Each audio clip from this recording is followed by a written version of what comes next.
ఏం జరిగిందో ఎందుకు జరిగిందో నీకంతా తెలుసు కదా రమణమ్మా. చెల్లెల్లాంటి శ్రావ్య జీవితాన్ని నా పసుపు కుంకాల కోసం నాశనం చేయమంటావా? అది తప్పు కదా. జ్యోతి గారు, నేను మీకు తాళి కట్టకముందైతే మీరు చెప్పింది తప్పనుకోవచ్చు.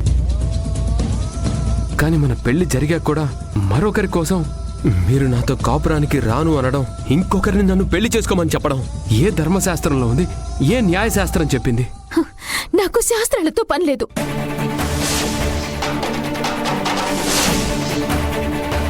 మీతో వాదించే అవసరమూ లేదు. ఇప్పటికీ నా మాట ఇదే.